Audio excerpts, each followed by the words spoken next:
उड़ने वाला ऑटो। प्रकाशन किया है प्रथम बुक ने, लेखक है कैन स्पिलमैन और ट्रांसलेट किया है अनु मलिक ने। आइए हम चलते हैं कहानी पर। अर्जुन के 3 पहिए थे, एक हेडलाइट थी और एक हरे पीले रंग का कोट भी था। दिल्ली के बहुत बड़े परिवार का वह एक हिस्सा था। जहाँ जहाँ अर्जुन जाता उसको हर जगह मिलने उसके रिश्तेदार, भाई बहन, चाची, मौसा मौसी, वे सभी हॉर्न बजाकर कहते आराम से जाना। वह भी हॉर्न में जवाब देता अच्छा ठीक है। वह बहुत अच्छा प्यारा सा ऑटो था। अर्जुन दिन रात बहुत मेहनत करता। फट फट टूका टूका टूक वह चलता रहता। फट फट टूका टूका टूक। वह कभी शिकायत नहीं करता था क्योंकि ऑटो वाले शिरीष जी भी बहुत मेहनत करते थे। शिरीष जी की बूढ़ी हड्डियों में बहुत दर्द रहता था। फिर भी वह अर्जुन के डेस्कटॉप को प्लास्टिक के फूलों से हीरो हीरोइन की तस्वीरें सजा कर रखते थे। कतार चाहे कितनी भी लंबी क्यों ना हो, वह अर्जुन को हमेशा साफ गैस ही भरवाते।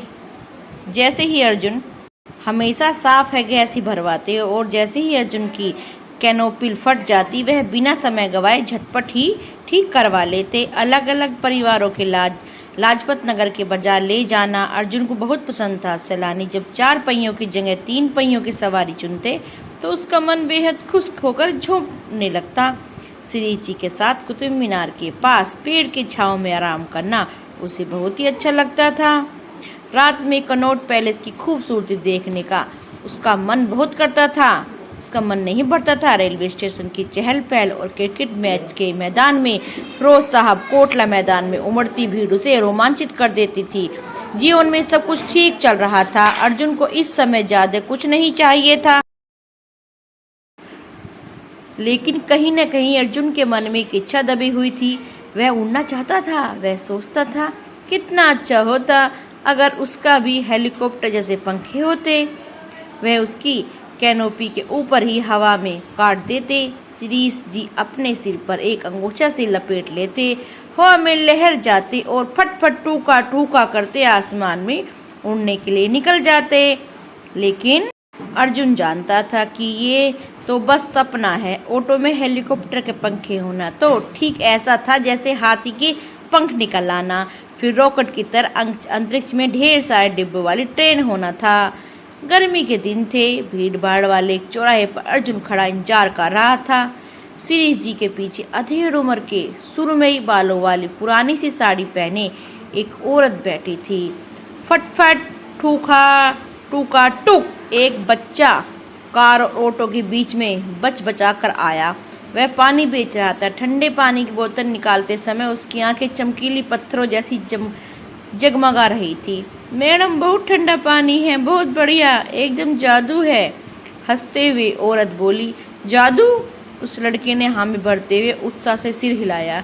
अर्जुन को मानो उसका सिर बस अभी गिरा ऐसा लग रहा था। हम सबको और क्या चाहिए, थोड़ा सा जादू, उस औरत ने कहा। बच्चे को कुछ रुपए देकर उसने 2 बोतल खरीद ली।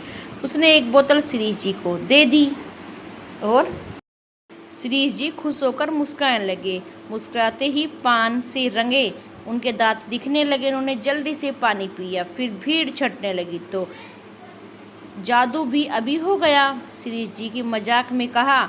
उस औरत ने भी पानी पिया और पीते पीते आगे बढ़ते हुए अर्जुन पे थोड़ा सा पानी छलक गिर गया। फट फट ठूका ठूका करते हुए वह आगे बढ़ा और अपने एक भाई को मुस्कुरा कर कहा हेलो।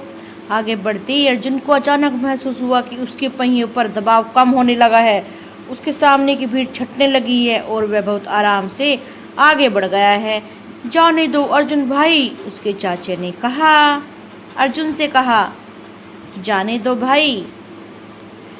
खुली साफ सड़कों को देखकर शिरीष जी हैरान रह गए। शीशे में देखते हुए पीछे बैठी औरत ने उन्होंने कहा हाँ बहन जी, बिल्कुल जादू है। अब उस औरत की साड़ी चमक रही थी जिस पर सोने के धागों की कढ़ाई की गई थी और उसने हंसकर कहा जादू। अर्जुन के पहिए सड़क के ऊपर थे और ऊपर वह उड़ता जा रहा था। फटफट टूका टूका टुक, ऊपर ऊपर और ऊपर। उसकी मदद के लिए हेलीकॉप्टर के पंखे भी नहीं थे। अर्जुन ने सोचा जरूर यह जादू है। मेरा ऑटो तो जादू का बन चुका है। मेरा ऑटो तो उड़ रहा है हेलीकॉप्टर की तरह। चिड़ियों का झुंड उसे देखकर तीतर बितर हो गया। अर्जुन की हेडलाइट जगमगा उठी। अर्जुन जवाहर नेहरू स्टेडियम और इंडिया गेट के ऊपर से उड़ रहा था।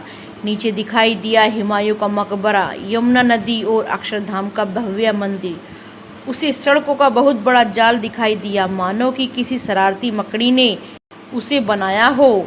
फटी आंखों से शिरीष जी खुशी में चीख रहे थे। न तो वे हैंडल बार को पकड़ते थे और न ही गाड़ियों से बचने की कोशिश कर रहे थे।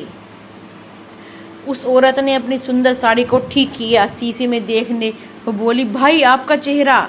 श्री जी ने शीशे में खुद को देखा तो उन्हें एक हीरो जैसा चेहरा दिखाई दिया।